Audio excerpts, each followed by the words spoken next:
කියන මේ අදිෂ්ඨානය හිතේ තියාගන්නට ඕනේ.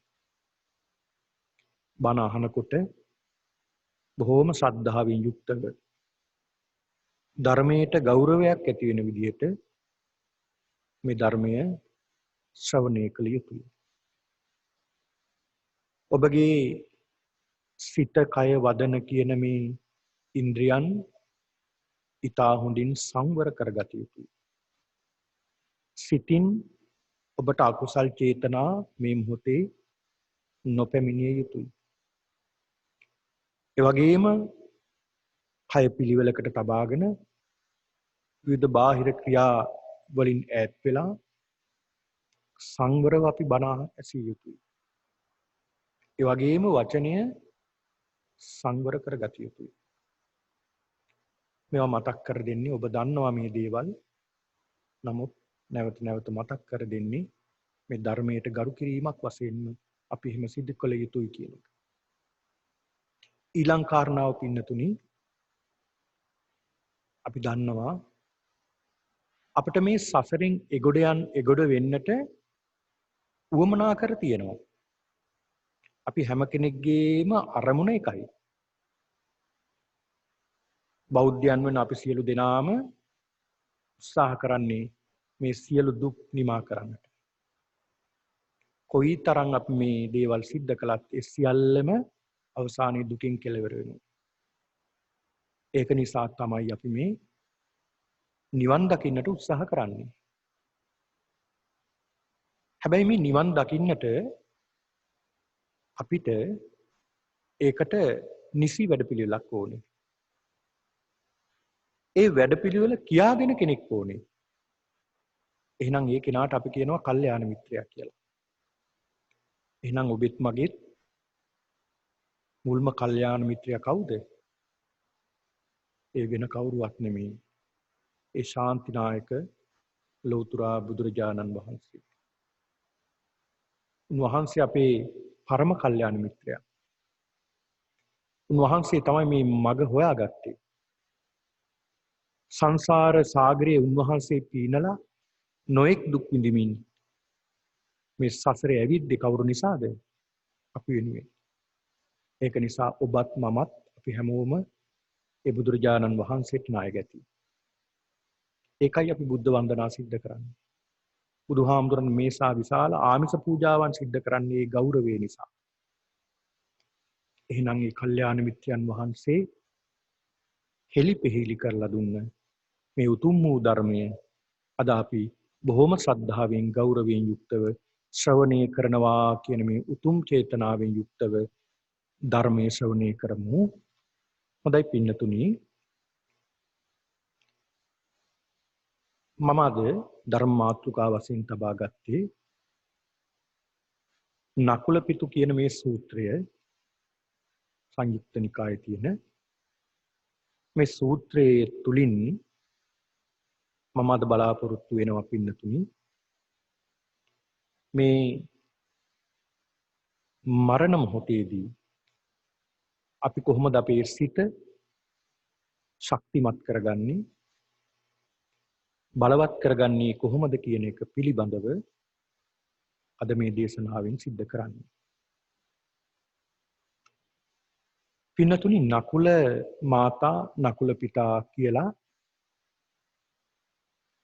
මේ ශාසනයේ බොහෝම වටිනා පින්වත් දෙපළක් හිටියා. මේ දෙපළ පිළිබඳව සඳහන් වෙනවා මේ දෙපළ බොහෝම ශ්‍රද්ධාවන්ත දෙපළක්. මේ අය ගාව තියෙන වටිනා කරුණු හතරක් තියෙනවා. බුදුහාමුදුරු පෙන්ලා දෙනවා දෙදෙනෙක් අතර විවාහයක් සිද්ධ වෙනකොට, ස්ත්‍රියක් හා පුරුෂයෙක් අතර විවාහයක් සිදු වෙනකොට ඒ සැමියා සහ බිරිඳ ගාව තිබිය යුතු ගැළපිය යුතු කරුණු හතරක් තියෙන්න ඕන. අද වර්තමානයේ සලකා බලන්නේ සමහර විට පොරොන්දම් ගැළපෙනවා. එහෙමනම් ඒ කටයුත්ත සිද්ධ කරනවා. එහෙම නැත්නම් වෙනත් දේවල් ගැළපෙනවා. මෙන්න මේ වගේ දේවල් බලලා තමයි අද වර්තමානයේ මේ විවාහයක් ගලප ගන්න උත්සාහ කරන්නේ. නමුත් මීට වසර 2500කට ඉහත බුදුහාමුදුරුවෝ පෙන්ලා දෙනවා කොහොමද අපි අපේ සහකාරුවා හෝ සහකාරිය සොයාගන්නේ? කරුණු හතරක් ඒ අය ගාව තියෙන්නට ඕනේ. ඒ කරුණු හතර සම්පූර්ණ නම් ඒ පවුල වාසනාවන්ත පවුලක් බවට පත් වෙනවා. ඒ තමයි පින්නතුනි සද්ධාව. මේ සද්ධාව සමව දෙන්නගෙම තියෙන්න ඕනේ. මේකට කියනවා සම සද්ධා. මොකද්ද මේ සද්ධාව? පින්නතුනි සද්ධාව කියන්නේ තුන්රුවන් කෙරෙහි තියෙන අචල විශ්වාසය පැහැදීම. එතකොට සැමියා තුලක් තිබිය යුතුයි මේ සද්ධාව. බුදුරජාණන් වහන්සේ පිළිබඳව, ධර්මයේ පිළිබඳව, මහා සංඝරත්නය පිළිබඳව හොඳ ශ්‍රද්ධාවක් තියෙන්නට ඕනේ සැමියා තුල. ඒ වගේම සැමියාගේ විතරක් මදි බිරිඳ තුලක් තියෙන්නට ඕනේ ඒ ශ්‍රද්ධාව ඒ ආකාරයට. එතකොට සැමියා තුලත් බිරිඳ තුලත් මෙන්න මේ ශ්‍රද්ධාව සමසේ තිබිය යුතුයි. ඒ වගේම තමයි දෙදෙනා කෙරෙහිම විශ්වාසයක් තියෙන. ශ්‍රද්ධාව කියන්නේ විශ්වාසය, දෙදෙනා තුළම විශ්වාසයක් තියෙන්නට ඕනේ. සැමියා බිරිඳට විශ්වාසවන්ත වෙන්න ඕනේ. බිරිඳ සැමියාට විශ්වාසවන්ත කෙනෙක් වෙන්න ඕනේ. අද පින්නතුනි බොහෝ පවුල් තිබෙනවා සැමියා බිරිඳව සැක කරනවා, එහෙම නැත්නම් බිරිඳ සැමියාව සැක කරනවා. ඒක නිසාම අද පවුල් ප්‍රශ්න වැඩි වෙලා තියෙනවා. ඒ වගේම දෙදෙනා වෙන්වෙන්නට ඒක කාරණාවක් බවට පත් වෙනවා. සැකය තමයි මේකට හේතුව. සැකයෙන් බලන නිසා දෙදෙනා තුළම සැක ඇති නිසා විවාහ ජීවිත විනාශ ස්වභාවයට පත් වෙනවා. අවුල් වෙනවා. ප්‍රශ්න ඇති වෙනවා. ගැටුම් ඇති වෙනවා. ඒක නිසා බුදුහාමුදුරු පෙන්ලා දෙනවා මෙන්න මේ ශ්‍රද්ධාව සමව තියෙන්නට ඕනේ දෙදෙනා කෙරෙහි. සැමියා බිරිඳටත් බිරිඳ සැමියාටත් හොඳ විශ්වාසවන්තී දෙදෙනෙක් බවට පත් වෙන්න ඕනේ. එහෙම වුණොත් ඒ පෞල් ජීවිතය සාර්ථක කරගන්න පුළුවන්කම තියෙනවා. ඊළඟ කාරණාව තමයි සීලය. මේකට කියනවා සම සීලය. දෙදෙනාම සිල්වත් විය යුතුයි. ප්‍රාණඝාතයෙන්, අදත්තා දානයෙන්, කාම මිත්‍යාචාරයෙන්, මුසාවාදයෙන්, සුරාමේරයෙන් මේ කියන කරුණු වලින් තොර වෙලා සිල්වත් පුද්ගලයෙක් බවට පත් වෙන්නට. එතකොට සැමියා තුලත් මේ සිල්වත් බව තිබිය යුතුයි. බිරිඳ තුලත් ඒ සිල්වත් බව තිබිය යුතුයි. තමන්ගේ සැමියා ඉක්මවා නොයා යුතුයි තමන්ගේ බිරිඳ. ඒ වගේම බිරිඳත් ඒ වගේ තමයි. සැමියාත් ඒ වගේ තමයි. මේ දෙදෙනාට දෙදෙනා බොහොම සිල්වත් භාවයට පත් විය යුතුයි. අන්න එතනදී ඒ පවුල ආරක්ෂා වෙනවා.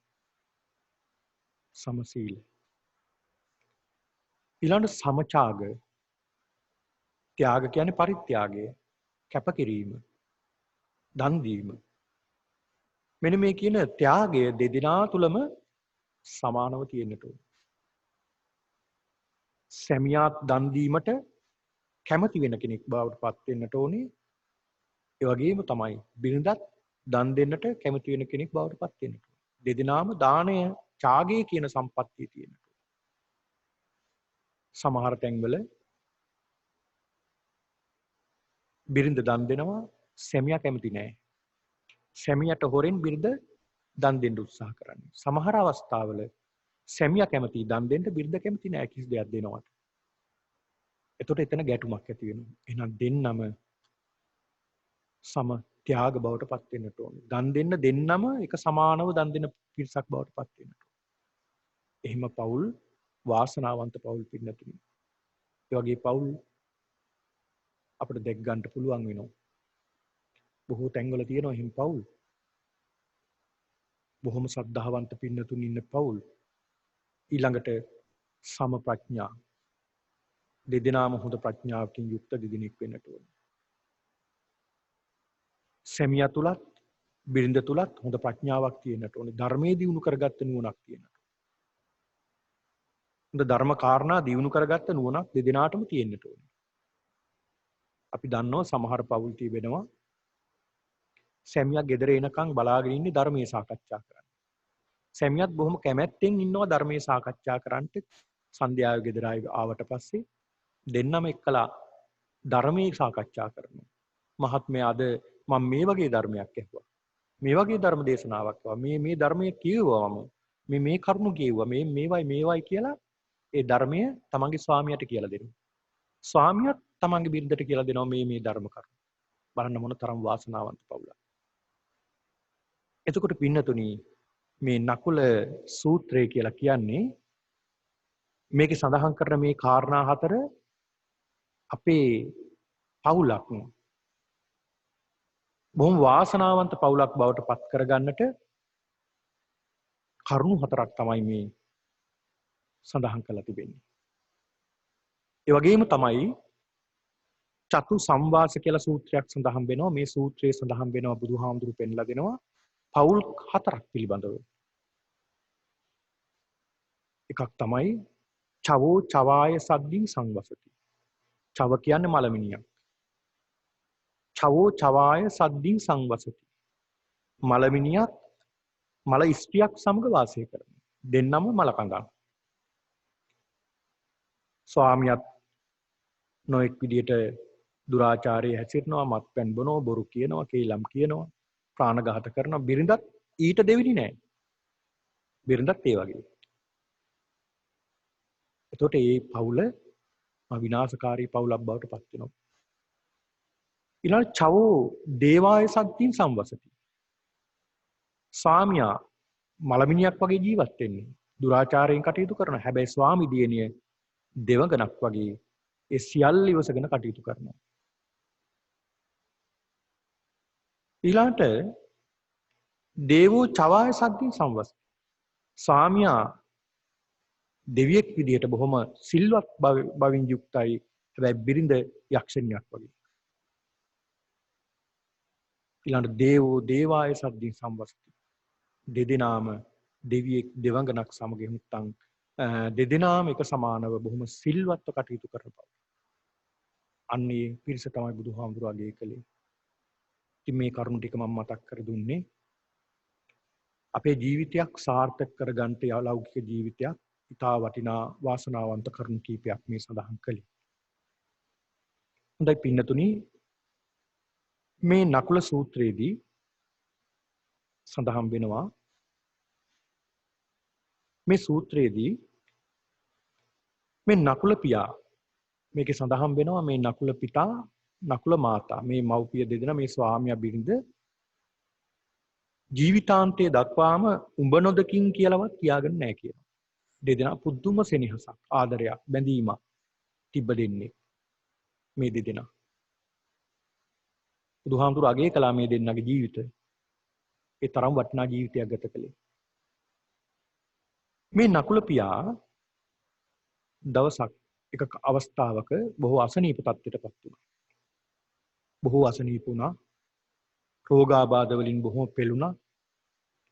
දැන් ඇවිදින්නත් බෑ අමාරුයි. අවසානට ඇඳට වැටුණා. දැන් මේ නකුල පියා මරණාසන්න මොහොතේ ඉන්නේ ඇඳේ. බොහෝ අමාරුයි. තමන්ගේ ස්වාමි දියණිය එහෙම නැත්නම් මේ නකුල මාතාව මේ නකුල පියාගේ තමන්ගේ ස්වාමියාගේ ඉඳගෙන ස්වාමියා සංසන්නේ. කොහොමද සංසන්නේ? දැන් පොඩ්ඩක් හිතලා බලන්න පින්නතුනි. අපේ යම්කිසි කෙනෙක් අපේ ඥාතියෙක් අපේ මව පියා හෝ යම්කිසි ඥාතියෙක් මරණයටපත් වෙන මොහොතේ අපි එතන හිටියොත් අපි මොකද කරන්නේ? අපිට කිසි දෙයක් මතක් වෙන්නේ නැහැ. කෑ ගහනවා. ඌ කියනවා. අනේ අම්මේ දාලා යන්න එපා කියනවා. තාත්තේ දාලා යන්න එපා කියනවා. අඬනවා, වැළපෙනවා, විලාප කියනවා. අපි එහෙම තමයි අපි හැසිරෙන්නේ. හැබැයි බලන්න මේ නකුල මව තමන්ගේ ස්වාමියා ඉදිරියේ මේ ස්වාමියාට කියන දේ මේ සූත්‍රයේ සඳහන් වෙනවා. මේ ස්වාමියාව කරුණු තුනකින් අතහැරීම පුරුදු කරනවා. කරුණු තුනකින් අතහැරීම පුරුදු කරනවා. කොහොමද පුරුදු කරන්නේ? සඳහන් කරනවා. පෙම්බර සැමිය නකුල පියාණෙනි නැත්තම් ස්වාමි පුත්‍රයාණෙනි ඔබ මේ වස්තුව ඔබ එකතු කරලා තියෙන වස්තුව හරකබාන දැන් ඉස්සර පින්නතුනි ගව සම්පත තමයි වටිනාම සම්පත. මේ යාන වාහන ගව සම්පත කුඹුරු පිටි ඉඩකඩම් ගේ දොර ඒ වගේම වටිනා දැව භාණ්ඩ මේ සියල්ල ගැනම සිහි කරලා සඳහන් කරනවා ස්වාමි පුත්‍රය ස්වාමියාණෙනි ඔබ මේවා ගැන ආසාවක් තියාගන්නට එපා. මේවට කියනවා භෝග සම්පත්. භෝග සම්පත් කියලා කියන්නේ මේ ලෝකේ ජීවත් වෙනකම් පරිහරණය කරන සියලු දේ. මේ කියන සියලුම භෝග සම්පත් පිළිබඳව ඔබ ආසාවක් තියාගන්නට එපා. ඔබ මේවා අතහැර ගන්න. මේවා අතාරින්න. හිතින් අතහැරලා දාන්න. කිසිදු භෝග සම්පතක් පිළිබඳව ඔබ රැස් කරපු, එකතු කරපු, ඔබ හරිහම්බ කරපු කිසිදු දෙයක් පිළිබඳව ඔබ ආසාවක් නම් තියාගන්නට එපා. මොන බාන දුන්න පළවෙනි උපදේශ. අතාරින්න කියලා සඳහන් කළා මේ භෝග සම්පත් සියල්ල හිතින් අතාරින්න. භාග්‍යවතුන් වහන්සේලා අතහැරීමමයි පුරුදු කරන්න කියලා සඳහන් කළේ. මේ කියන දේවල් අපි අල්ලගත්තොත් බුදුරජාණන් වහන්සේට එක නිගරු කිරීමක් වෙනවා. නිග්‍රහයක් වෙනවා. ඒක නිසා උන්වහන්සේලා කැමති අතහරින්න අයට උන්වහන්සේ දේශනා කරන්නේ අතහරින්න කියලා. ඒක නිසා මේ භෝග සම්පත් සියල්ල ඔබ අතහැරලා දාන්න. ඒ ගැන ආසාවක් තියාගන්න එපා කියලා සඳහන් කරනවා. ඊළඟ පින්නතුනි සඳහන් කරනවා ස්වාමි පුත්‍රයාණෙනි තවත් කාරණාවක් තියෙනවා. ඔබේ දරුවන් ගැන ඔබ කිසිදු ආසාවක් තියාගන්නට එපා. ඒ දරුවෝ හැදෙයි වැඩි ලොකු වෙයි. ඒ දරුවෝ අනාගතය හදාගනී. ඒක නිසා ඒ දරු සම්පත ගැන කිසිදු ආසාවක් තියාගන්න එපා. අතාරින්න එකක් කියලා. දරුවෝ ගැන ආසාව අතාරින්න කිව්වා. භෝග සම්පත අතාරින්න කිව්වා. ඊළඟ දරු සම්පත අතාරින්න කිව්වා. ඒ ගැන ආසාවක් තියාගන්න එපා. ඔය මරණාසන්න මොහොත වෙනකොට පින්නතුනි අපිට මතක් වෙන්නේම බොහෝ දෙනෙක්ට ධර්මයේ දියුණු කරලා තිබුණොත් ඒකෙන් බේරෙනවා. එහෙම නැත්නම් බොහෝ දුරට සිහි වෙන්නේම එක්කෝ හරි හම්බ කරපු ධනීය වස්තුව. එහෙම නැත්නම් දරුවෝ. මේවා අල්ල ගන්නවා. මේවා අල්ලගත්තා කියන්නේ යන්න තියෙන තැනත් ඇහිරෙනවා. බොහෝ විට මහා හානියක් වෙන්නේ එකෙන්. එක අම්මා කෙනෙක් මං ගාවට ඇවිල්ලා සඳහන් කරනවා අනේ හාමුදුරනේ මට මෙන්න මේ වගේ සිදුවීමක් සිද්ධ වෙනවා. මගේ ඇඟ ගැහෙනවා. මගේ ඇඟ වෙවුලනවා. මට දිස්තියක් වගේ එනවා. හාමුදුරනේ මම ගියාම දේවාලකින් මෙන්න මේ වගේ දෙයක් සඳහන් කළා. අපේ කිරි අම්මා මගේ ඇඟට වැහෙනවා. මං ටිකක් හාරවුස්සලා බැලුවා මොකද සිදුවීම. බලනකොට පින්නතුනි කිරි අම්මා හරි ආදරෙන් මේ මිනිබිරියට ඉඳලා තියෙන්නේ. හරි ආදරෙන්. මැරෙනකොටත් දුව දිහා මේ මිනිබිරිය දිහා බලාගෙන තමයි මැරිලා තියෙන්නේ. අන්න බලන්න තිබෙන ආශාව නිසා බැඳීම නිසා අතහැර ගන්න බැරුව ගියා. ඇඟට වැහුණා. මරණයෙන් පස්සේ මොනතරම් හානියක් වෙනවද බලන්න. ඒක නිසා බුදුරජාණන් වහන්සේ පෙන්නලා දෙන්නේ අතහැරීම. මේ නකුල මාතාවත් සඳහන් කරන්නේ පෙම්බර සැමිය ඔබ දරු සම්පතත් අතහරින්න. ඒ ගැන ආසාවක් තියාගන්න එපා. ඊළඟට ඔබ යම්කිසි හේතුවකින් මම ගැන එහෙම නැත්නම් තමන්ගේ බිරිඳ ගැන යම්කිසි හේතුවකින් මම ගැන සැකයක් තියෙනවා නම් අනේ මගෙන් පස්සේ මම මිය ගියාට පස්සේ මගේ බිරිඳ කොහොමද ජීවත් වෙන්නේ කියලා යම්කිසි සැකයක් තියෙනවා නම් ඒ සැකෙත් අතහැර ගන්න. මොකද හේතුව මට පුළුවන් මැහුම් ගෙතුම් කරන්න. මට පුළුවන් නොයෙක් කර්මාන්ත සිද්ධ කරන්න පුළුවන්. ඒ දේවල් සිද්ධ කරලා මට මගේ දරුවෝ ටික රැක ගන්න පුළුවන්. මට ජීවත් වෙන්න පුළුවන්. අනේ මගේ බිරිඳට ජීවත් වෙන්න ක්‍රමයක් නැහැ නේ කියලා දුක් වෙන්න එපා. ඒකත් අතහැර ගන්න පුළුවන්. ඒ වගේම ස්වාමිය මං ගැන යම්කිසි සැකයක් තියා ගන්නවා නම් ඒකත් අතහරින්න. අනේ මගෙන් පස්සේ මේ බිරිඳ තවත් ස්වාමියෙක් පාවා ගනිමු. තවත් ස්වාමියෙක්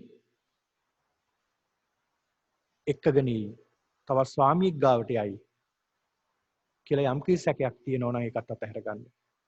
ඔබතුමාම දන්නවා. ඔබතුමාත් එක්කලා අවුරුදු 16ක් මම පෞල් ජීවිතය ගත කළා. ඒක ඔබතුමා හොඳට දන්නවා. ඒක නිසා ඒ ලැබෙන්න තිබෙන ඒ කාම සම්පත මට නොඅඩුව ඔබෙන් ලැබුණා. ඒක නිසා ආයේ ඒ ගැන දුක් වෙන්න දෙයක් නැහැ. දැන් මම එය අතහැරීමෙන් ලැබෙන තෘප්තිය විඳිනවා. ඒක නිසා ඒකත් අතහරින්න කිව්වා. බලන්න මොන තරම් ප්‍රබල කාරණාවක්ද. ඒ ගැනත් අතහරින්න කිව්වා. මේ කියන කාරණා තුනක් අතහරින්න පුරුදු කළා. බලන්න මොන තරම් වාසනාවන්ත බිරිඳක්ද. දැන් අපි කෙනෙක් මරණයටපත් වෙන්න හිටියොත් අපි මොකද කරන්නේ? හොහලේ හෝ වේවා, ගෙදර ඇඳේ හෝ වේවා අපි දකින්නකොට කෑ ගහගෙන නොඑක් විදිහට අර යන කෙනාට යන තැනකටවත් යන්න බැරි වෙනවා. ඒක නිසා හරි භයානකයි මේ අවස්ථාව. මරණාසන්න මොහොතේ යම් කිසි කෙනෙක් ඉන්නවා නම් එක්කෝ හිත හදන්න පුළුවන් නම් හිත හදන්න. එහෙම නැත්නම් ඈත් වෙලා ඉන්න. ඒක තමයි අපිට කරන්න තුන හොඳම උපකාරයට. අඬීම, වැළපීම, මේ වගේ කෑ ගැසීම නොකල යුතුම දෙයක්. එකකින් වෙන්නේ මිය යන කෙනාට ලොකු හානියක්. ඒකයි සිද්ධ වෙන්නේ. හොඳට මතක තියාගන්න පින්නතුනේ කරුණු තුනක් අතහරින්න කිව්වා. පළවෙනි එක තමයි භෝග සම්පත.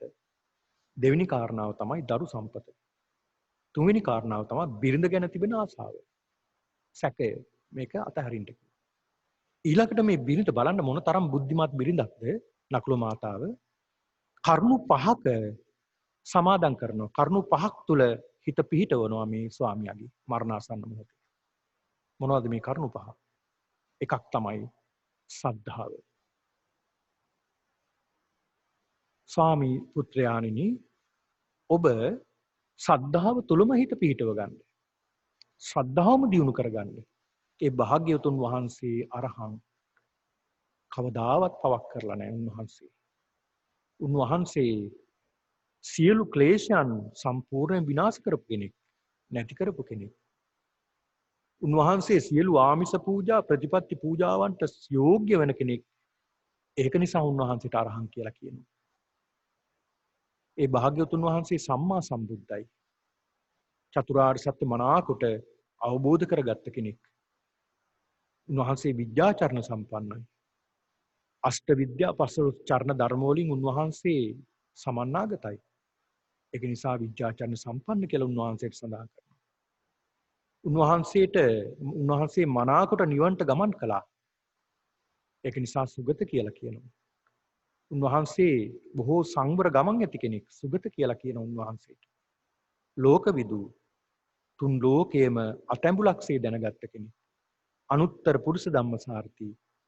ආදේශනා ප්‍රාතිහාරය, ඒ වගේම දේශනා ප්‍රාතිහාරය, මේ ප්‍රාතිහාර වලින් ඕනම කෙනෙක් দমনය කරන්න පුළුවන් ශක්තිමත් කෙනෙක් උන්වහන්සේ. සත්තා දේව මනුස්සානන් දෙවියන්ට මිනිස්සුන්ට ගුරුවරයෙක්. ඒ වගේම බුද්ධ චතුරාර්ය සත්‍ය මනාකොට අවබෝධ කරගෙන අන් අයට අවබෝධ කරවලා දෙන කෙනෙක්. භගවා භාග්‍යවත් වූ කෙනෙක්. උතුම් වූ කෙනෙක් කියලා මේ තථාගතයන් වහන්සේ කෙරෙහිම හිත පිහිටව ගන්නට කියලා සඳහන් කළා. අන්න බලන්න මරණාසන්න මොහොතේ බුදුහාමුදුරුවෝ කෙරෙහිම ශ්‍රද්ධාව ඇති කළා. ඊළඟට සඳහන් කරනවා සාම්පුත්‍රයාණෙනි ඔබේ හිත පිහිටව ගන්න මෙන්න මේ කාරණේ. ඒ තමයි සීලය. ඔබ යම්කිසි සීලයක් රැක්කනම් දිවි හිමියෙන් යම් කිසි සීලයක් සමාදන් වුණා නම් ඒ සීලය ගැන මෙනෙහි කරන්න. දැන් මේක තියෙනෝනේ සීලානුපස්සනා කියලා භාවනාවකුත් තියෙනවා. ඒ කියන්නේ තමන් ආරක්ෂා කරපු සීලය නැවත නැවත මෙනෙහි කරනවා ආවර්ජනය. ඒකත් භාවනාවක්. ඒ සීලය ගැන හිතන්න. මම කවදාවත් ප්‍රාණඝාතයක් කරලා නැහැ. ඒ වගේම මම කවදාවත් බොරුවක් කියලා නැහැ. මම කවදාවත් සොරකමක් කරලා නැහැ. මම කවදාවත් කාම මිත්‍යාචාරයේ වැරදි ලෙස හැසිරලා නැහැ. මම කවදාවත් මේ වගේ මදයට හා ප්‍රමාදයට හේතු වෙන දේවල් මම ශරීරගත කරගෙන නැහැ. මම සිල්වත්. මම දිවි හිමියෙන් ආරක්ෂා කරගත සීලයක් තියෙනවා කියලා සතුටටපත් වෙන්න. ඔන්න බලන්න. ඒතොර මේ මරණාසන්න මොහොතේ මැරෙන්න මොහොතේ අපිට හිත බලවත් කරගන්න පුළුවන් කියලා කාරණාව. තමන් ආරක්ෂා කරපු යම් කිසි සීලයක් තියෙනවා නම් මේ සීලය තුල හිත පිහිටව ගැනීමත් මහා ශක්තියක් බවට පත් වෙනවා. ඊළඟ කාරණාව සුත සම්පත්තිය. පෙම්බර ස්වාමියාණෙනි ඔබ සුත සම්පත්තියේ සිත පිහිටව ගන්න. මොකද්ද මේ සුත සම්පත්තිය කියන්නේ? බොහෝ ඇසූ පිරූ තැන් ඇති. ධර්මයේ ශ්‍රවණය කරලා බොහෝ දැනුමක් අත්පත් කරගෙන තිබෙනවා. ඒ සුත කියන සම්පත දියුණු කරගන්න මම මේ ධර්මය ඇහුවා. මේ ධර්මය සිද්ධ කළා. මේ ධර්ම කාරණා මම ශ්‍රවණය කළා තියෙනවා. මෙන්න මේ වගේ කාරණා මම ශ්‍රවණය කළා තියෙනවා. මේ වගේ ගැඹුරු ධර්ම කාරණා මම ශ්‍රවණය කළා තියෙනවා නේද කියලා ඒ ගැන හිතලා සතුටු වෙන්න. ඊළඟ සඳහන් කරනවා ඡාග කියන සම්පත්තිය. ඡාග කියන්නේ අතහැරීම, පරිත්‍යාග කිරීම, දානය. මම මේ වගේ දන් දීලා තියෙනවා. මම මේ වගේ දන් දුන්නා. මම අටපිරිකර මෙච්චරක් පූජා කළා. ස්වාමින් වහන්සේලා මෙච්චර ප්‍රමාණයක් වැඩම කළා. මම මේ වගේ පින්කමක් කළා නේද? මම මේ රුවන්වැලි සෑයට මහ බෝධියට මේ වගේ පින්කම් කළා නේද? මම මේ වගේ අසරණ අයට උදව් කළා නේද? කියලා ඒවා සිහි කරගන්න පුළුවන්. මම සිහි කරගන්න කිව්වා. ඒක නිසා පින්නතුනි මේ ඡාගයේ දැන් සමහරු කරන පින්කම් දැන් ඉස්සර තිබුණා පින්පොත කියලා එකක්. මේ පින්පොතේ පුංචි උනක් කමන්නේ ඔබ ලියන්න පුරුදු වෙන ඔබේ දිනපොතේ උනක් කමන්නේ. යම් කිසි කුසලයක් කළොත් පිනක් කළොත් ඒක ලියන්න පුරුදු වෙන්න පස්සේ ඕක අපිට ප්‍රයෝජනවත් වෙනවා බලනකොට. ඒක බලනකොට අනේ මේ වගේ සමහර දේවල් තියෙනවා අපිට අමතක වෙච්ච දේවල්. මේ පොත බලනකොට මතක් වෙනවා මේ දේවල් උත් කරලා තියෙනව නේද කියලා. ඒකට ඔබට බලා ගන්න පුළුවන් ඔබ කරපු පින්කම් මොන්න තරම් කරලා තියෙනවද. ඔබ අහලා ඇතිනේ දුටුගැමුණු රජතුමා ළඟක් තිබුණා මේ ලියාගත්ත පින් පොතක්. දුටුගැමුණු රජතුමා කවදාවත් සංඝයා වහන්සේලාට පූජා කරන්න නැතුව යමක් වැළඳුවේ නැහැ කියනවා. එකම එක දවසයි යම්තකුණා කියන්නේ. ඒ කරගත්ත හැම පින්කමක්ම ලියලා තියාගත්තා. එතුමාගේ අවසාන මොහොතේදී මේ පින් පොත තමයි කියුවා කියන්නේ. ඒ පින් පොතේ තිබුණ යම් කිසි කාරණාවක් හිතට වැටුණා. ඒ තුලින් මරණයටපත් වෙලා සුගතියට ගියා කියන්නේ. ඒක නිසා ස්වාමියාණෙනි සිහි කරගන්න මේ දන් දීම පිළිබඳව ඔබ දුන්න පරිත්‍යාග කළ දේවල් හොඳට සිහි කරගන්න කියලා. ඊළඟට සඳහන් කරනවා ස්වාමියාණෙනි ඔබ ප්‍රඥාව දියුණු කරගන්න. නුවණ දියුණු කරගන්න. කොහොමද මේ ප්‍රඥාව දියුණු කරගන්නේ? මේ ලෝකයේ තියෙන සියල්ලම අනිත්‍යයි. කිසිම දෙයක් ස්ථිර දෙයක් නැහැ. ඒ වගේම තමයි මේ ලෝකේ තියෙන සියලු දේවල් දුකයි. සැපක් කියලා දෙයක් නැහැ. සියල්ලම අනිත්‍යයි. නිට්ටයයි කියලා දෙයක් නැහැ. ඒ නිසා මෙන්න මේ කාරණා කෙරෙහි හොඳ ප්‍රඥාවෙන් අවබෝධයෙන් යුක්තව දකින්න කියලා සඳහන් කරනවා. ඔන්න බලන්න. කොහොමද මේ දකින්න කියලා සඳහන් කරන්නේ? පින්නතුනි මේ ස්වාමි දියණිය කොච්චර බුද්ධිමත් කෙනෙක්ද? ඇය සඳහන් කරනවා ස්වාමියාණෙනි හොඳට බලන්න ඔබේ ඇහැ දිහා කියනවා. ඔබේ ඇස නිට්ටයද අනිත්‍යද කියලා. උත්තර දෙනව නකුල පියා අනිත්‍යයි කියලා. ඇස කියන්නේ නිට්ටයද අනිත්‍යද? මේ ඇහැ කියන්නේ අනිත්‍ය දෙයක්. ඒ කියන්නේ ස්ථිර නැති දෙයක්. අස්ථිරයි. ඊළඟට අහනවා එහෙනම් ඇස අනිත්‍ය නම් ඒකින් සැපද දුකක් දෙන්නේ? ඒකින් ලැබෙන්නේම අපිට දුකක්. සැපක් වෙන්නේ නැහැ. දුකක් ලැබෙන්නේ. එහෙනම් ඒක දුකයි. එහෙනම් ඒක මම මාගේ කියලා අල්ලගන්න පුළුවන්ද? වෙනස් වෙන්න එපා කියලා කිව්වත් වෙනස් වෙන්නේ නැද්ද? වෙනස් වෙනවා. එහෙනම් අනාත්මයි. එහෙනම් මේ ඇහැ කියන්නේත් අනිත්‍යයි දුකයි අනාත්මයි. ඒ වගේම තමයි සඳහන් කරනවා. ඇසට පේන රූප තියෙනවා. වර්ණ රූප කියනවා අපි ඒවට. මේ ඇහැට පේන රූප නිට්ටයද අනිත්‍යද කියලා.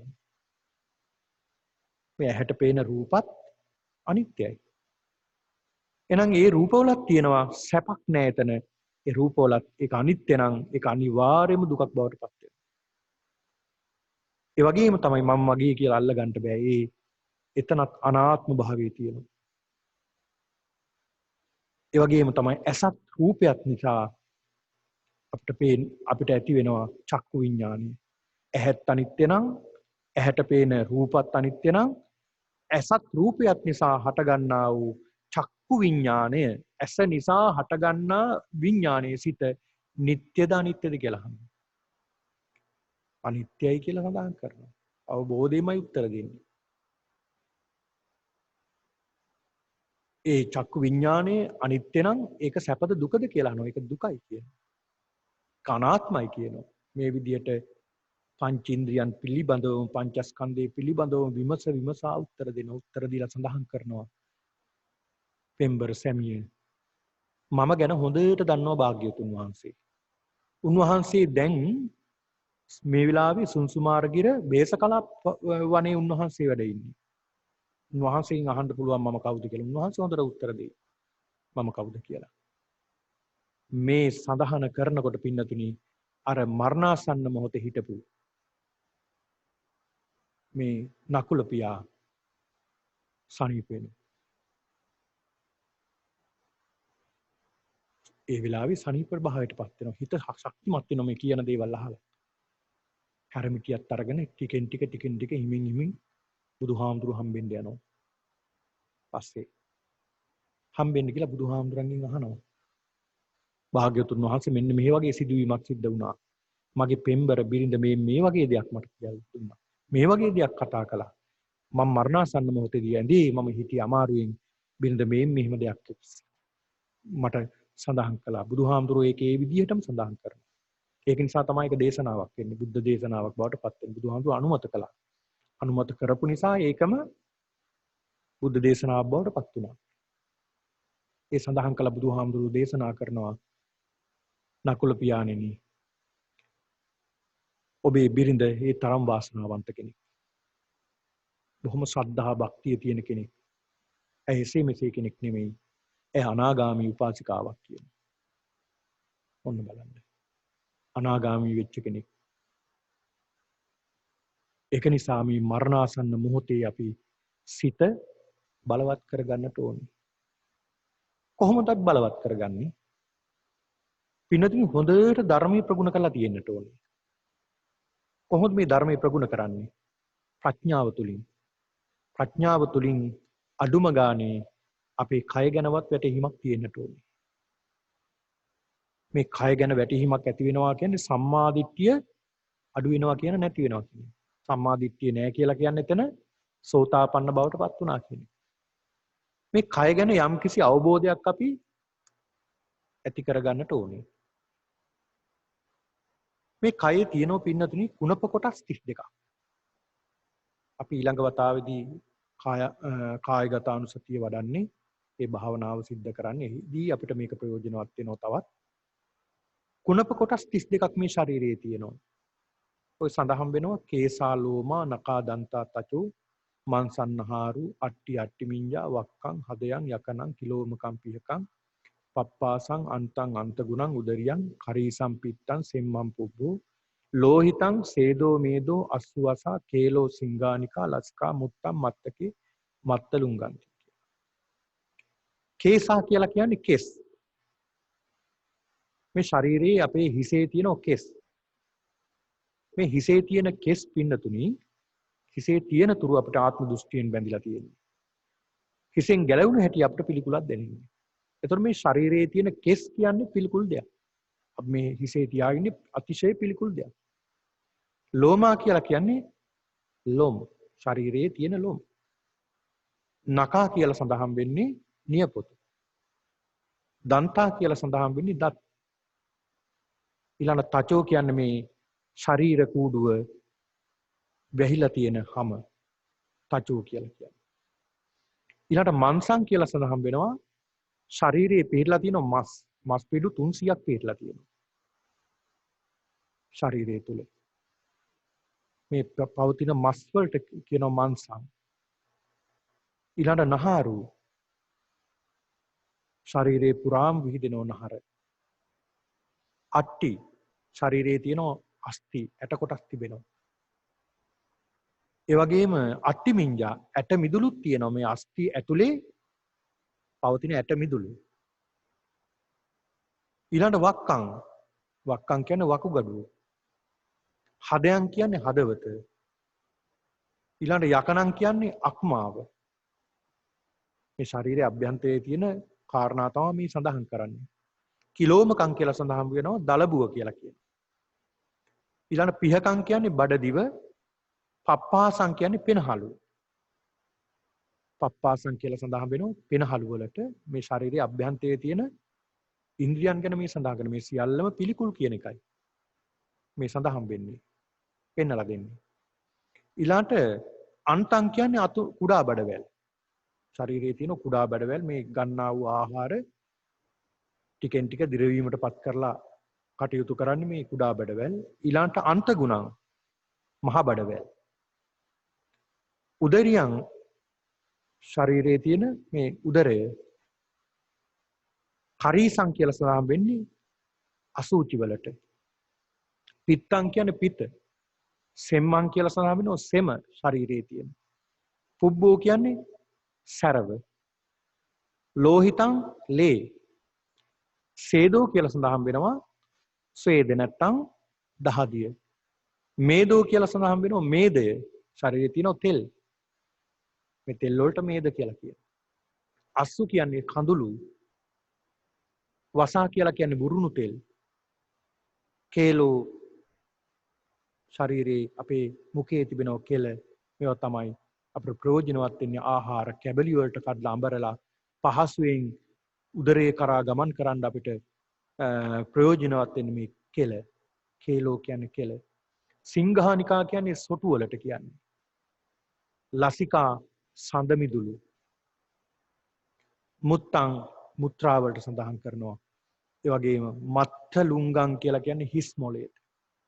මේ කියන කොටස් 32 මේ ශරීරයේ දිහා බලලා අපි මේ වගේ තියනවද වටිනා දෙයක් කියලා බලන්න ඕනේ. වටිනා දෙයක් ගත යුතු දෙයක් තියනවාද කියලා බලන්න ඕනේ. භාවනාවේදී මේ කාරණා ටිකක් ගැඹුරින් අපි සාකච්ඡා කරමින් භාවනා කරනවා. ඒ තුල බලනකොට අපිට දැනගන්න පුළුවන්කම තිබෙනවා මේ ශරීරයේ ගන්න දෙයක් නැහැ. සියල්ලම විනාශ වෙනවා. ටිකෙන් ටික විනාශ වෙනවා. ටිකෙන් ටික මේ ශරීරයේ කුණු වෙනවා. පැසවෙනවා. අසුචි දේවල්, අපවිත්‍ර දේවල් මේ ශරීරයේ තිබෙන්නේ. ඒක නිසා මේ ශරීරයට ආසාවක් ඇති කරගන්න අවශ්‍ය නැහැ කියන මේ හැඟීම ඇති වෙනවා. අන්න සක්කාය දිට්ඨිය කියන්නේ. සක්කාය දිට්ඨිය නැති වෙනවා. ඊළඟට පින්නතුනි ඔය අභිධර්මයේ සඳහන් වෙනවා රූප කියලා කොටසක්. ටිකක් ගැඹුරු කාරණාවක් මේක. රූප කොටස් 28ක් පිළිබඳව සඳහන් වෙනවා. රූප කොටස් 28ක් පිළිබඳව. මේ මුළු ශරීරයේම රූපයක් තමයි. නමුත් රූප කොටස් 28ක් විදියට සඳහන් වෙනවා මේ අභිධර්මයේ තුල. මේකට සඳහන් වෙනවා මේක කොටස් දෙකකට සඳහන් වෙනවා මහා භූත රූප 4කුත් ඒ නිසා ඇති වෙන උපාදාය රූප 24කුත් පිළිබඳව. මහා භූත 4 කියලා කියන්නේ පඨවි, ආපෝ, තේජෝ, වායෝ කියන මේ භූත නැත්නම් භෞතික කොටස් 4. පඨවි කියන්නේ තද ගතිය. මේ තද ගතිය අපේ ශරීරය තුල පවතිනවා. මේ ශරීරය අපි එහා මෙහා අරගෙන යන්නේ පවතින්නේ මේ තද ගතිය නිසා. ඕනෙම් භාණ්ඩයක මේ තද ගතිය තියෙනවා. ආපෝ කියන්නේ වැగిරෙන ගතිය. මේ වැగిරෙන ගතිය නිසා තමයි මේ වස්තු පවතින්නේ. තේජෝ කියලා කියන්නේ සීත සහ උෂ්ණ. ශරීරයේ අභ්‍යන්තරයේ තියෙන සීතල සහ උෂ්ණ අපේ. මේ උණුසුම නිසා තමයි ආහාර ජීර්ණ පද්ධතිය ආහාර දිරවන්නේ. හෘදේ වස්තු ක්‍රියාත්මක වෙන්නේ. මේ උණුසුම නිසා. වායෝ කියන්නේ වායුව. අතපය හා මෙහා කරන්ට හුස්ම ගන්නට අපිට අවශ්‍ය කරන මේ වායුව. අස්වාස ප්‍රස්වාස වාතා කියන ආශ්වාස ප්‍රස්වාස වාතය. අංගමංගානුසාරණෝ වාතා අතපය හා මෙහා කරන්න ඕන වෙන වාතයක් තියෙනවා. ඒකට කියන අංගමංගානුසාරණෝ වාතා. කුච්චිසයා වාතා කියන කුසේ ඇති වෙන වාතයට. උද්දංගමා වාතා කියනවා මේ ආහාර ගත්තට පස්සේ උගුරට එනවා. ඒකට උද්දංගම උඩට තෙරපන වාතය. අදෝගමා වාතා කියනවා පස්ස පැත්තෙන් යනවා වාතය. ඒක අදෝගමා වාතා කියනවා. එක එක වායු කොටස් තියෙනවා. මේ ශරීරය අභ්‍යන්තරයේ බලන්න පඨවි ආපෝ තේජෝ වායෝ කියන මේ කොටස් හතර තමයි මුළු ශරීරයෙන් පවතින්නේ. ඒ කොටස් හතරෙන් තමයි අනිත් දේවල් හැදිලා තියෙන්නේ. උපාදාය රූප 24. ඒකත් කෙටියෙන් මම සඳහන් කරන්නම්. ඒකට සඳහන් වෙනවා ප්‍රසාද රූප තියෙනවා හතරක්. ප්‍රසාද කියලා කියන්නේ උපය ඇති කරනවා කියන එක. ඒවා තමයි එහෙම නැත්නම් ගැනීමට උපකාර වෙන උපය ඇති කරන රූප වලට කියනවා ප්‍රසාද රූප. ප්‍රසාද රූප පහක් තියෙනවා. ඒ තමයි චක්කු, සෝත, ගාන, જીවහා, කාය. චක්කු කියන්නේ ඇස. සෝත කියන්නේ කන. ගාන කියන්නේ නාසය, જીවහා දිව, කාය කය. මෙන්න මේ රූප හතරක් මේක. ඒවත් හැදිලා තියෙන්නේ අර පඨවි ආපෝ තේජෝ වායෝ කියන මේ සතර මහා භූතයන් නිසා තමයි හැදිලා තියෙන්නේ. ඒවා නිසා හැදුන ප්‍රසාද රූප පහක් ඒක. ඊළඟට ගෝචර රූප. ඒකට ගොදුරු වෙන රූප හතරක් ගැන සඳහන් වෙනවා. ඒ තමයි වර්ණ, ගන්ධ, ශබ්ද, රස. වර්ණ කියලා කියන්නේ දැන් අපි ඇහෙන් රූපයක් දකිනකොට දැන් අපේ ඇස චක්කු එහෙම නැත්නම් මේ ඇස කියලා සඳහන් වෙනවා පින්නතුනි මේ චක්කු ප්‍රසාදය. මේ චක්කු ප්‍රසාදය කියලා කියන්නේ ඇහි තියෙනවා කළු පාට බෝලයක්. මේ බෝලේ මැද තියෙනවා මුං ඇටයක් වගේ ඉතා පුංචි බිබිලක් වගේ එකක්. අන එතන පවතින පුළුන් රොදකට තෙල් බින්දුවක් දැම්මා වගේ හැම තැනටම විසිරලා තියෙනවා මේ ප්‍රසාදය. ඒකට තමයි වර්ණ රූප ග්‍රහණය වෙන්නේ. අනිත් චක්කු ප්‍රසාදය කියන්නේ. එතකොට මේ ගෝචර රූප ටික මේකේ මේ වගේ ඇසට යොමු වෙනවා. ඒ වගේම කනින් ශබ්ද යොමු වෙනවා. නාසයට ගඳ සුවඳ රස ඇති වෙනවා. දිවට මේ විදිහට ගෝචර රූප හතරක් ගැන සඳහන් වෙනවා. මේවත් රූප. මේ ශරීරයේ තියෙන රූප. ඊළඟ සඳහන් වෙනවා භාව රූප තියෙනවා දෙකක්. කියන්නේ අපි තුල භාව රූප දෙකක් තියෙනවා. එකක් තමයි ස්ත්‍රීත්වය ඇති කරන ස්වභාවයෙන්ම ඇති වෙනවා.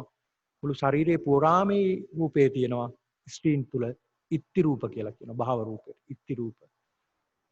ඒක කලලයක් ප්‍රතිසන්දියක් කුසක ඇති වෙනකොටම ඇති වෙන දෙයක් තමයි මේ භාව රූප කියන්නේ. ඉත්ති භාව ඒ වගේම පුරුෂ භාව. පුරුෂයෙක් තුල තිබිය යුතු රූපයක් ඒක. ඒ රූප ඇති වෙනවා. ඊළඟට හදේ රූප හෘදේ වස්තුව සඳහන් වෙනවා. හදේ රූප එකක් සඳහන් වෙනවා. ඊළඟට ජීවිත රූප ජීවත් කරවීමේ ශක්තිය. ඊළඟට ආහාර රූප කබලිකාර ආහාර රූපේ. ඊළඟට පරිච්ඡේද රූප. පරිච්ඡේද රූප එකක්. මේ පරිච්ඡේද කියලා කියන්නේ එක වස්තුවකින් එහෙම නැත්නම් භූත රූපයකින් තවත් භූත රූපයක් වෙන් කරන අවස්ථාව. පරිච්ඡේදයක් තියෙන්න ඕනේ. ඒක නිසා තමයි ඒක දක්වලා තියෙන්නේ ආකාශ තමයි පරිච්ඡේද රූපය. ඒ කියන්නේ වස්තුන් දෙකක් ලං වෙලා තිබ්බත් ඒක අතර පරතරයක් තියෙනවා. ඒ වෙන් කරන පරතරයට කියනවා ආකාශ රූපය කියලා. මේ ශරීරය තුල ආකාශ රූපයකුත් තියෙනවා. ඊළඟට විඤ්ඤාති රූප දෙකක් සඳහන් වෙනවා. ඒ තමයි කාය විඤ්ඤාප්ති සහ වචී විඤ්ඤාප්ති. ඒ කියන්නේ කයේ ඉරියව් පවත්වන්න අපි හදනකොට මුළු ශරීරයේ පුරාම මේක පැතිරෙනවා කාය විඤ්ඤාප්තිය. ඒතකොට තමයි ක්‍රියාත්මක වෙන්නේ. ඒ වගේම තමයි වාචී විඤ්ඤාප්තිය කියලා සඳහන් වෙන්නේ අපි යම් කිසි දෙයක් කතා කරන්න හදනකොට අපි ඒ මුළු ශරීරයේ පුරා මේක පැතිරලා තමයි පවතින්නේ කතා කරන්න හදන දේ. මහා වේගෙන් ක්‍රියාත්මක වෙන දෙයක්. කාය විඤ්ඤාප්ති වාචී විඤ්ඤාප්ති. ඊළඟට සඳහන් වෙනවා විකාර රූප තුනක්. ඒ තමයි ලහුතා, මුදුතා සහ කම්මඤ්ඤතා කියලා. ලහුතා කියලා කියන්නේ සැහැල්ලු බවක්. සැහැල්ලු බවක් ඇති කරනවා. ඊළඟට මුදුතා කියලා කියන්නේ තද නැති බවක්, මෘදු බවක් ඇති කරනවා ශරීරේ. ඒ වගේම තමයි කම්මඤ්ඤතා කියන්නේ ක්‍රියාවට ඔරොත්තු දෙන තත්ත්වෙට අපේ ශරීරය නම්‍යශීලී කරන රූපයක් ඒක. මේ කියන්නේ විකාර විනාශ වෙන රූප තුනක්. ඊළඟට අවසාන සඳහන් වෙනවා ලක්ෂණ රූප හතරක්. ලක්ෂණ ඇති කරන මොනවද මේ? උපචය, සන්තති, ජරතා සහ අනිච්චතා. උපචය කියලා සඳහන් වෙනවා උප්පාදය ඇති කරනවා, උප්පද්දනවා. සන්තති කියලා සඳහන් වෙන්නේ නැවත ඒක එකවරක් ඉපදුනාට පස්සේ ඒක පවත්වීම. එකවරක් උපදිනවා උපචය. සන්තති කියන්නේ ඒ උපදුන දේ ක්‍රියාවට නංවන එක. ජරතා කියලා සඳහන් කරන්නේ ඒක දිරීමටපත් වෙනවා. අනිච්චතා ඒක බිඳීමටපත් වෙනවා කියන එක. මෙන්න මේ කියන මේ කාරණා පින්නතුනි ටිකක් ගැඹුරු කාරණා. මේ ශරීරය ගැන අපි දකින්නට ඕනේ. ශරීරයේ වෙනස් වීම අපි අවබෝධ කරගන්නට ඕනේ. ශරීරයේ ඉන්ද්‍රියක් පාසා කොහොමද මේ තරම් වේගෙන් විනාශ වෙන්නේ? මේ තරම් වේගෙන් මේ කය වෙනස් වෙනවා නම් සිත ගැන කවර කතාවද? සිතීට වඩා වේගයෙන් වෙනස් වෙනවා. ඒක නිසා මේ අපි දරාගෙන ඉන්නේ නිතර වේගෙන් වෙනස් වෙන සුළු ශරීරයක්. නිතර වේගෙන් වෙනස් වෙන සුළු ස්කන්ධ පහක් තමයි අපි මේ දරාගෙන ඉන්නේ.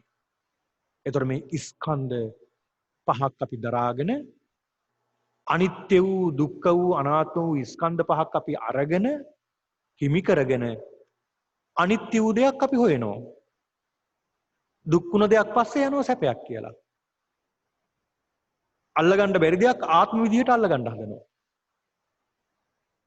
ඒක නිසා බුදුහාමුදුරු පෙන්ලා දුන්නේ මේ ශරීරය ගැන යථාව අවබෝධය ලබා ගන්න. මරණාසන්න මොහොතේ මේවා හරි බලවත් වෙනවා මේ ශරීරය අතහැර ගන්න ගියාම. මේ ශරීරය අතහැර ගන්න ගියාම ඔන්න ඕකම තමයි සඳහන් වෙන්නේ අනාථපිණ්ඩිකෝ වාද සූත්‍රයේදී. අනේ පිඬු සිටුතුමාට මේ කයයි මනසයි දෙක වෙන් කරගන්න පුළුවන් ධර්ම දේශනාවක් සඳහන් කරන්නේ. මේ ඒ වගේම තමයි කයයි මනසයි දෙක වෙන් කරගන්න. එතෙක් කවදාවත් අහලා තිබුණ නැති දේශනාවක් සඳහන් කරනවා. අනේ ස්වාමීනි අය ඔබ වහන්සේ මෙච්චර සරියුත් මහ රහතන් වහන්සේට සඳහන් කරනවා ස්වාමීනි අය ඔබ වහන්සේ මෙච්චර පරක් වුණේ ඕක දේශනා කරන්න. අනේ ස්වාමීනි ඕක අනිත් අයටත් කියලා දෙන්න කියලා සඳහන් කරනවා. ඉල්ලීමක් කරනවා. ඒ තරම් ගැඹුරු දේශනාවක් ඒක වැටහෙන්න ගත්තේ මරණාසන්න මොහොතේ. දැන් අපිට ගොඩක් දේවල් වැටහෙන්නේ නැහැ නේ තාම. අපි කතා කරුවාට බොහෝ දේවල් වැටහෙන්නේ නැහැ. හැබැයි මරණ මොහොත ලඟ වුණාට පස්සේ වැටහෙන්න ගන්න. මේක නේද මරණය කියන්නේ. මේක නේද දුක කියන්නේ. දරුවෝ ගැන මතක් වෙනවා. විහාරි හම්බ කරගත භෝග සම්පත් පිළිබඳව මතක් වෙනවා. ඒ මතක් වේගෙන එනකොට මෙහෙන් වේදනාව වෙනවා. මේක යටපත් කරගන්න බෑ. මරණාසන්න මොහොතේ මරණ වේදනාව. ඉතින් මේ වගේ එනකොට කොහොමද මේවා යටපත් කරගෙන අපි ධර්මයේ දියුණු කරගන්නේ? එහෙම කරගන්න පුළුවන් ධර්මයේ දියුණු කරලා තිබුණ හිතකට විතරයි. ඒක නිසායි සඳහන් කරන්නේ නිතර නිතර ධර්මානුකූල ප්‍රතිපත්ති වල යෙදෙන්න. දන් දෙන්න, සිල් රකින්න, භාවනා කරන්න. නිතර ධර්මයේ ශ්‍රවණය කරන්න.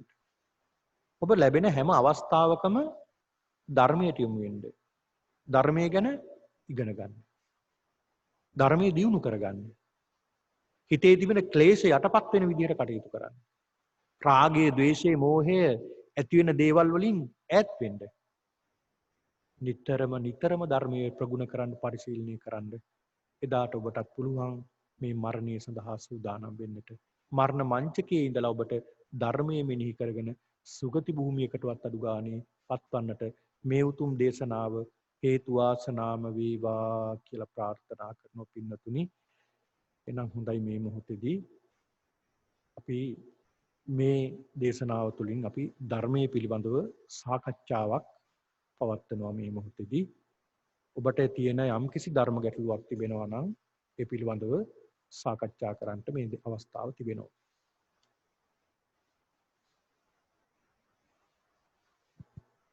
පින්වත්නි මම දැන් ඔබ තමයි මයික් එක අන්මියුට් කරනවා. එතකොට තමන්ට පුළුවන් එක් අයෙකුට එක් වරකට එක ප්‍රශ්නයක් ස්වාමීන් වහන්සේට යොමු කරන්න.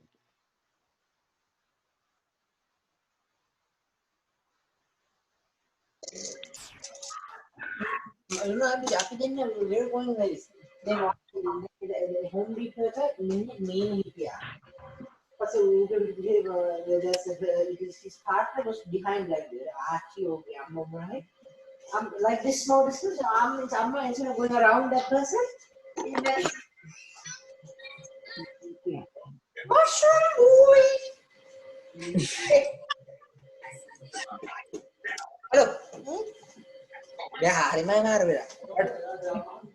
පින්වතුනි ඔබට ප්‍රශ්න ගැටලු තිබෙනවා නම් මේ අද ස්වාමින් වහන්සේ විසින් දේශනා කළ කරුණු සම්බන්ධයෙන් හෝ එහෙම නැත්නම් වෙන කිසියම් කාරණාවක් සම්බන්ධයෙන් හෝ ධර්ම ගැටලු තිබෙනවා නම් ඒ සඳහා අවස්ථාවයි දැන් තමන්ගේ මයික් එකට කිට්ටු වෙලා තමන්ට පුළුවන් ගැටලුව ස්වාමීන් වහන්සේට යොමු කරන්න.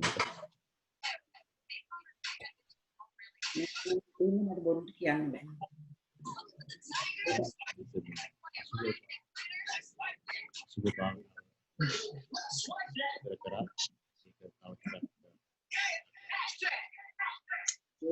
අසුභ භාවනාව නේද? අපි කතා කළේ අසුභ භාවනාව, පිළිකුල් භාවනාව පිළිබඳව සාකච්ඡා කළේ. එතකොට අපි අර භාවනාවේදී අපි ලබන සතියේ මේක ගැඹුරින්ම සාකච්ඡා කරනවා මේ අසුභ භාවනාව, පිළිකුල් භාවනාව පිළිබඳව. මේ ශරීරයේ යථාබෝධයෙන් අපි දකින්නට ඕනේ. එතකොට අපි මායාවක පැටලලානේ දැන් ඉන්නේ. මේ මායාවෙන් මිදෙන්නට ඕනේ. කොහොමද මිදෙන්නේ? පින්නතුනි අපේ ශරීරයම දැන් මම සඳහන් කළා පඨවි ආපෝ තේජෝ වායෝ කියලා භූත රූප හතරකින් සකස් වෙලා තියෙනවා. කියන්නේ මේකට අපි කෙටියෙන් කියමුකෝ පංච උපාදාන ස්කන්ධය කියලා. දැන් මොකද උපාදාන කියලා කියන්නේ අපි අල්ලගෙන තියෙන නිසානේ. මේක රහතන් වහන්සේලාට බුදුහාමුදුරන්ට උපාදානයක් නැහැ. ඒකින්ද උන්වහන්සේලාට තියෙන පංචස්කන්ධය විතරයි. හැබැයි අපි උපාදානය කරගෙන තියෙන නිසා මේක අපි කියනවා පංච උපාදාන ස්කන්ධය කියලා. එතකොට මේ පංච උපාදාන ස්කන්ධයම අපද දුකද? දුක. අපි බලමු මේක රූපය. දැන් අපිට පේන්න තියෙනවනේ මේ රූපය. දැන් සිත අපිට පේන්නේ නැහැ කියලා කියමුකෝ. අපිට මේ රූපේ වෙනස්කම් අපිට දකින්න පුළුවන් නේ.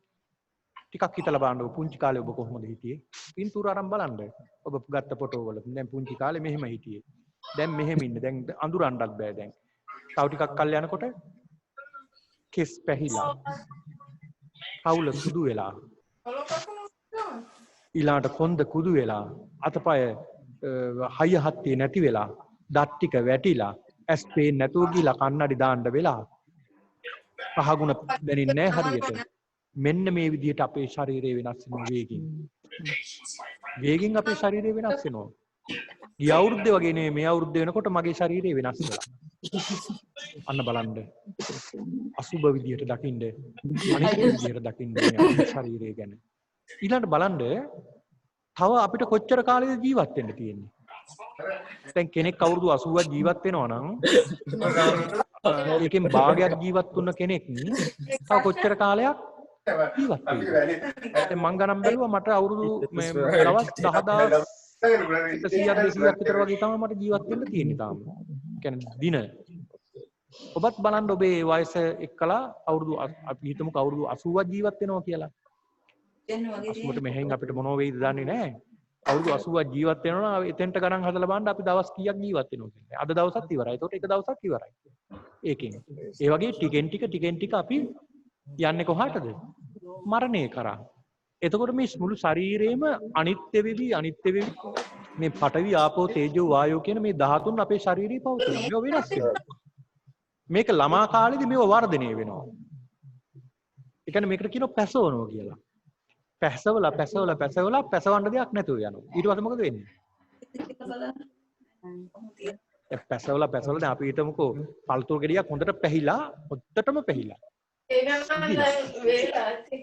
තව ඉදෙන්න දෙයක් තියෙනවද? නෑ. තව ඒක ඉස්සරහට ගියොත් මොකද වෙන්නේ? තුණු වෙනවනේ. මේ ප්‍රශ්න අහනවා අපේ ශරීරයත් මොකද වෙන්නේ? අවුරුදු 40ක් විතර යනකොට වෙනකන් හොඳට පැහෙනවා. පැහිලා වර්ධනය වෙලා පැහෙනවා කියන්නේ වර්ධනය වෙනවනේ. පැහිලා එතනින් එහාට පැහෙන්න දෙයක් නෑ. එතනින් එහාට අනිත් පැත්තට ගමන්. හොඳට ඇහුණු කන් දෙක ඇහෙන්නේ නැති වෙනවා ටික. හොඳට පෙවුනා S2. හැබැයි ඊට පස්සේ කන්නඩි දාන්න වෙනවා.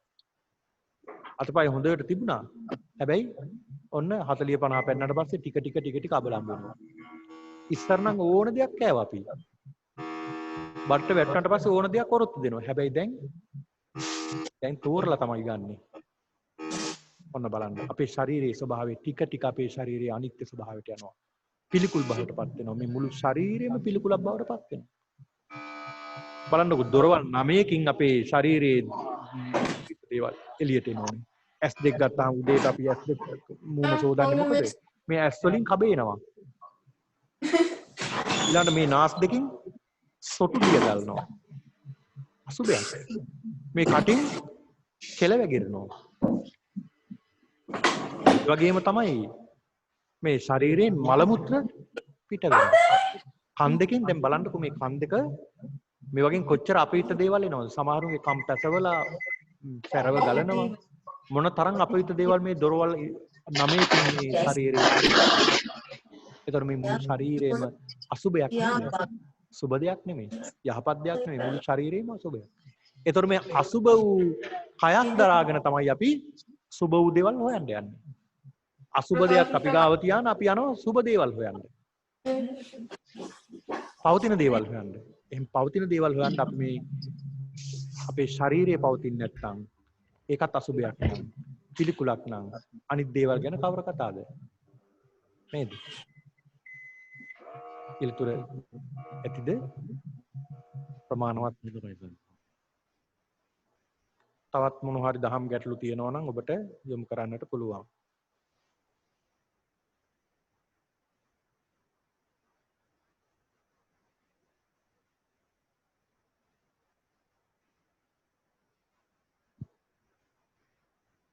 මම හිතන්නේ ඔබ තමුන්නාන්සලාගේ මයික්‍රොෆෝන් එක අන්මියුට් කරලා ප්‍රශ්න අහන්න පුළුවන් ස්වාමීන් වහන්සේගෙන්. මාධව මේ අනිත් අයගේ අන්මියුට් කරොත් හොඳයි. ඒ ස්වාමීන් වහන්සේ කතා කරන වෙලාවට පුළුවන් නම් ගොඩක් අයගේ ශබ්ද එක එක විදියට එනවනේ. අපිත් එන්නේ නැති සමහර විට. ඔයාට තමයිනේ අනිත් අයගේ අන්මියුට් කරන්න පුළුවන්. ස්වාමීන් වහන්සේගෙන් නම් ගොඩක් ප්‍රශ්න තියෙනවා. මොකක්ද අහන්නේ කියලා මම මේ කල්පනා කරේ. මරණාසන්න මොහොතේ ස්වාමීන් වහන්සේ දැන් හොඳ සිහියෙන් හිටියොත් ඔය සේරම මතක් වෙන්න පුළුවන්. නමුත් සිහි කල්පනාව නැතුව බොහෝ අය ඉන්නේ.